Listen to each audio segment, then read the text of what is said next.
ቢያንስ ለሱ ብለህ እንኳን አርፈህ ተቀመጥ። የሰው ትዳር አትበጥብጥ። እኔ ብለው እኔና አንተ መኝታ ቤት ከእናት አጠገብ ነው አይደል?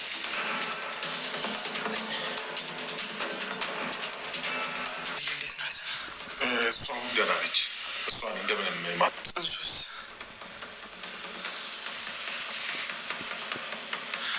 አዝናለሁ፣ አልተሳካልም። አምራን ከሆስፒታል ወጥታለች ማለት ነው። እንግዲህ አምራን በጣም የሚያሳዝን ነገር ገጥሟታል።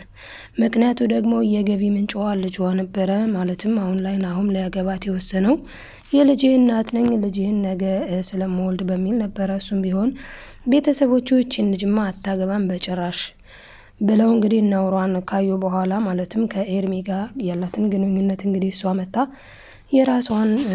የራሷ እያረረባት የሰው ታማስላለች እንደሚባለው እንግዲህ የራሷን ሸፍና የኑሐሚንን ነገር እየተናገረች እያለ እንግዲህ በባለፈው እንደምናስታውሰው የእሷንም ገመና እሷ ከኤርሚ ጋር የነበራትን ሪሌሽን ኑሐሚን አጭሬት ፍርጥርጥ አድርጋው ነበረ። በዛ ምክንያት እንግዲህ አባቱና እናቱ የናሆም ማለት ነው አትጋቡም በጭራሽ ብሎ እንደነበረ የምናስታውሰው ጉዳይ ነው።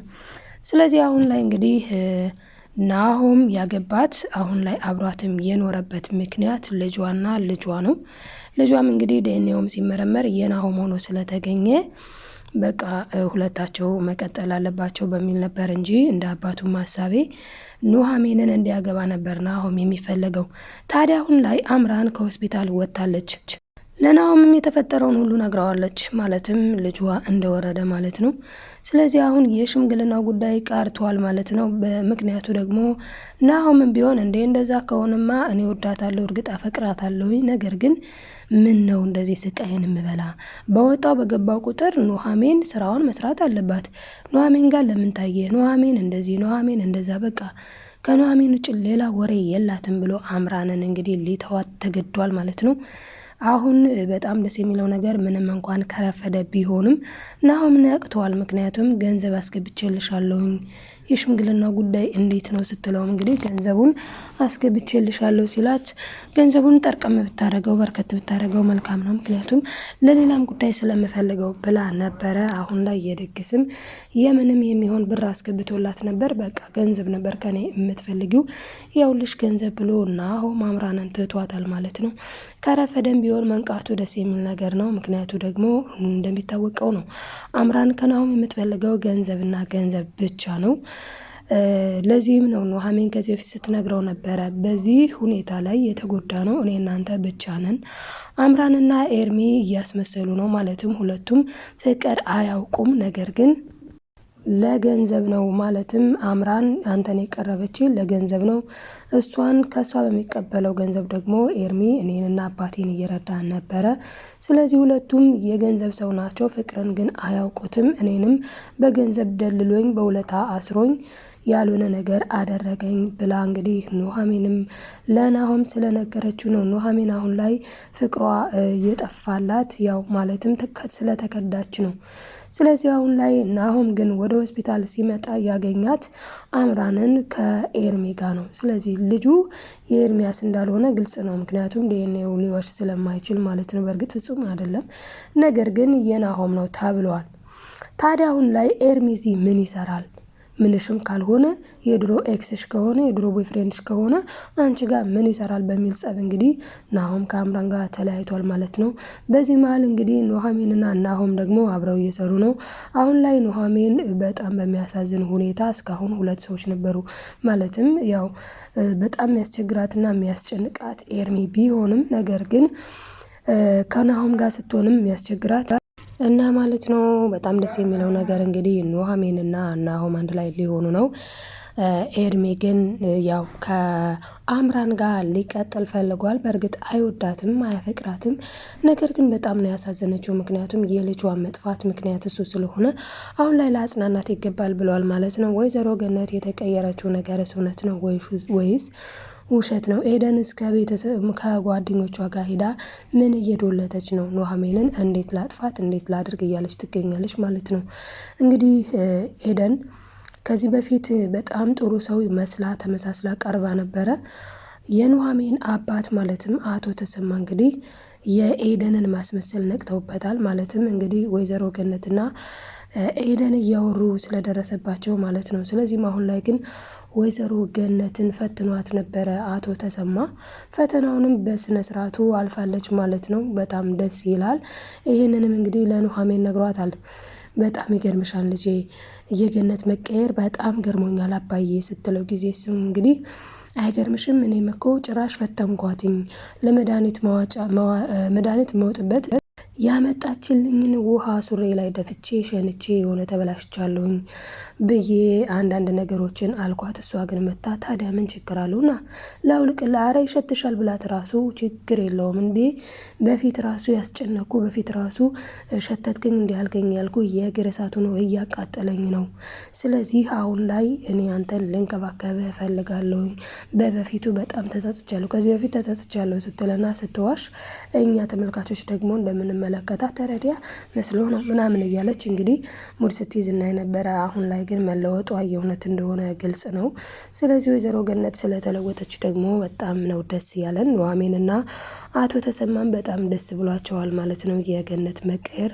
ታዲያ ኤደን ለምንድን ነው ያልተቀየረችው ነው? ኑሐሚን እንግዲህ ለወይዘሮ ገነት በጣም ደስ ይላል ያንቺ መቀየር፣ እኔ እንደዚህ በቶሎ ትቀየሪያለሽ ብዬ አላሰብኩም ነበረ እና በመቀየርሽ ደስ ብሎኛል ብላታለች። አዎ ልጄ፣ እኔማ እግዚአብሔር ይመስገን ተቀየርኩኝ፣ ግን ልጄ ናት አሁን ያስቸገረችው ኤዱ ናት እንጂ ስትልም ወላጆች ከተቀየሩ ልጆችም ይቀየራሉ፣ በሂደት እሷም ትቀየራለች ብላለች። እና አሁን ላይ ኤደን እንዳልተቀየረች እንግዲህ ወይዘሮ ገነት ለኑሐሚን ጭምር እየነገረቻት ነው ማለት ነው። ኑሐሚን እንደተቀየረች ነበረ የምታስበው ኢቨን ኤደን እንኳን ማለት ነው። ለዛም ነው እንግዶች የመጡ ጊዜ ራሱ ኤዱዬና እኔ እንሰራለን ስራውንም ማየ አንቺ ረፍት አድርጊ እያለቻት ነበረ። ስለዚህ እንደተቀየረች ነበር የምታውቀው ኑሐሚን። ነገር ግን አልተቀየረችም። ሌላ ትልቅ ጣጣ የመጣው እንግዲህ የዳጊ አባት ነው። ሌላው እንግዲህ የዳጊ አባት ነው። የዳጊ አባት የሚገርመው ነገር ዘና ፈታ ያለ ነው። ሰንበታ አቶ ሰንበታ እንግዲህ ዘና ፈታ ያለ ነው ማለት ነው። ምክንያቱ ደግሞ ምንድን ነው እንግዲህ ምግብ እየበላ ነበረ። በመጀመሪያ ደረጃ ወደዚህ ቤት አመጣጡ ራሱ በጣም ከባድ ነው። ምክንያቱም ከህግ አምልጦ ነው የመጣው። አቶ ላይኩን በጣም ደህና ሰው ነው፣ መልካም ሰው ነው። ነገር ግን አቶ ሰንበታን ምን ብሎታል? እኔ በህግ ማመን ሰው ነኝ። ስለዚህ አሁን አንተ ከህግ አምልጠ በመምጣትህ ደስተኛ አይደለሁም። ምክንያቱም ምንም ቢሆን የተፈረደብህን ፍርድ መጨረስ ግዴታ ነው። ማለትም ሀቅን የሚያወጣ ሀቅን ያውጣጣል። እነሱም ቢሆኑ አጣርተው አንተ እውነት እንደምትሉት ነጻ ከሆንክ ትለቀቅ ነበረ እንጂ በዚህ መልኩ መምጣትን አልወደድኩትም ብሏንኝ። እንግዲህ ዳጊም አይ ጋሺ አባቴ እኮ ምንም ባልሰራው ወንጀል ነው ታስሮ የነበረው። ሲጀመር እቃው ጠፋ በተባለበት ቀን እኮ አባቴ ተረኛ ሁላ አልነበረም ብለዋል። ታዲያ አቶ ላይኩን አሁን ላይ ዳጊን ስራ ሰጥተውታል። አንደኛው ስራ ናሆምን ማገዝ ሲሆን፣ ሁለተኛ ደግሞ ኑሐሚንን ኮምፒውተር ማስተማር ነው። ስለዚህ ይህንን ስራ ከሰጡ በኋላ ስለተፈጠረ ይህ ነገር ማለት ነው ልጁ ደግሞ በማዕረግ የተመረቀ መስራት የሚችል ጎበዝ ልጅ ጠንካራ ስለሆነ ዳጊ እንዳይቀየመው ብሎ እንግዲህ አቶ ላይኩንም ጸጥ ብሏልኝ። በእርግጥ ወይዘሮ ዝናሽ ለአቶ ላይኩን ቆይ አንተ ምንድን ነው የምትለው? ሁሌ አንተ ደህና ሰው ነው መጥፎ ሁነን የምንታየው ነገር መቼ ነው የሚያቆመው እያለችው ትገኛለች። ምክንያቱም አቶ ሰበታ መንበሏ ነኝ ለአቶ ላይኩን ማለት ነው ትንሽ ጊዜ ብቻ እዚህ እንዳርፍ ፍቀድልኝ እንጂ እኔ አመቻቻለሁ ነገሮችን ብሎ ነበረ። ታዲያ በዚህ ሰዓት ወይዘሮ ዝናሽ ደግሞ አይቻልም በፍጹም በጭራሽ፣ እንዴ ልጅህን ተሸክሜ ደግሞ አንተንም ልሸከም ነው እንዴ ብላለች። እሷ ብቻ አይደለችም በነገራችን ላይ ናሆምም ብሏል። ናሆምም እንዴ እስከ መቼ ድረስ ነው ልጁን እሺ ያልን? ሲጀመር የሆነ ሚስጥርማ እንዳለ ግልጽ ነው። ማየ ሚስጥር ካለ ንገሪና ወይ ብሎ እንግዲህ አቶ እንግዲህ ናሆም አጠርጥሯል። በነገራችን ላይ ናሆም ያለው እውነት ነው። ወይዘሮ ዝናሽ ሚስጥር አላት፣ የደበቀችው የዋሸችው ነገር አለ። ምክንያቱም ዳጊ ልጇ ነው እንጂ የጓደኛዋ የሟች ልጅ አይደለም። ራሷን ነው የገደለችው። ባይዘወይ ጊዜ ውሸት እኮ ከባድ ነው፣ ራስን እስከ መግደል ያደርሳል። እንግዲህ አቶ ላይኩን ሁላ ይቅር የማይላት ምክንያት በጣም ይቅርታ አድራጊ ነው፣ ደስ የሚል ሰው ነው አቶ ላይኩን። ነገር ግን በዝናሽ በዚህ ስራዋ ይቅርታ አያደርግላትም።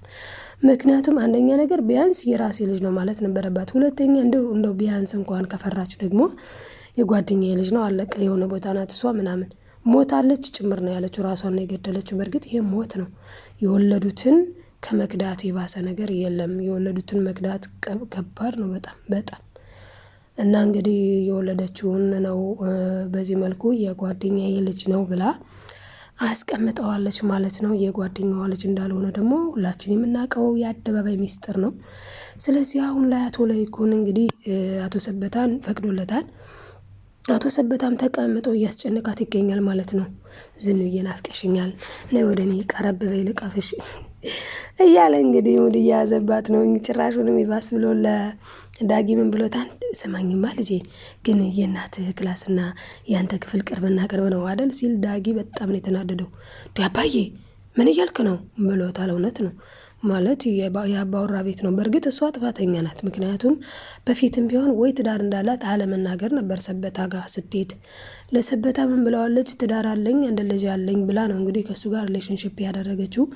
ያው ባሎችዬ ደግሞ ሚስቶችዬን ትሪት ማድረግ በዚህ ድራማ የሚያስተምረው ነገር ባሎች ካገቡ በኋላ እህታቸው ትመስላቸዋለች መሰለኝ፣ ይረሷታል። የኔ ፍቅር፣ የኔ ውድ፣ የኔ ማር ምናምን የሚባለውን ነገር አልፎም ተርፎም እንግዲህ ባልና ሚስት ማለት ጊዜ ማሳለፍ አለባቸው፣ አብረው መውጣት አለባቸው። ብዙ ነገር አለ። ወንዶችዬ ደግሞ ስራ ስራ ስራ እያላት ለይኩን ለምሳሌ ወይዘሮ ዝናሽን ረሳት በቃ አብራ ያደገችው መስለው ማለት ነው። እውነት ለመናገር አብራ ያደገችው መምሰል መታደል ነው። ቢሆንም ግን ደግሞ ባልና ሚስት መሰታታት ያለበት የፍቅር ጥግ አለ።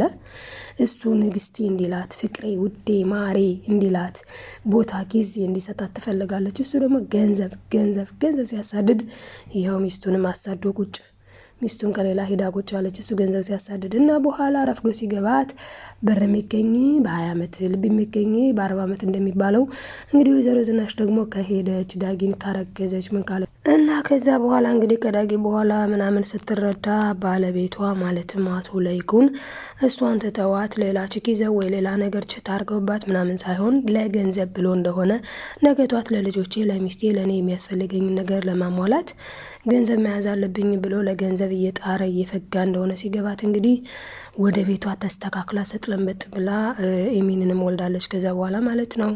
ታዲያ እንግዲህ አቶ ሰበታ ግን የታየው ያኔ የልጅ እናት እንደሆነች ነው። ስለዚህ አሁን ላይ ምን ይላታል? አንተ ቆይ ያማል እንዴ? እኔ እኮ ባለትዳር ነኝ ስትለው፣ አዎ ባለትዳር ነሽ፣ ግን ምንም አዲስ ነገር የለም። ድሮም ባለትዳር ነበርሽ፣ ይህን የተከበረ ሰው አግብተሽ ነበረ። ስለዚህ አሁንም ጠጋ በይ ይላታል ማለት ነው። እሷ ደግሞ ዞር በለልኝ እያለች ነው። ታዲያ ወደ መጨረሻ ምን ሊፈጠር ይችላል የሚለውን እንግዲህ ቀጣዩን ክፍል ይዤላችሁ የሚመጣ ይሆናል። ከዚህ ግን ብዙ ትምህርት እንማርበታለን። ምክንያቱም ሰዎች ጊዜ አልሰጡኝም ብለን ሽፍት ማድረግ የለብንም። መታገስ ዋጋ አለው፣ ያለዛ ደግሞ ዋጋ ያስከፍለናል፣ እንደ ወይዘሮ ዝናሽ ማለት ነው።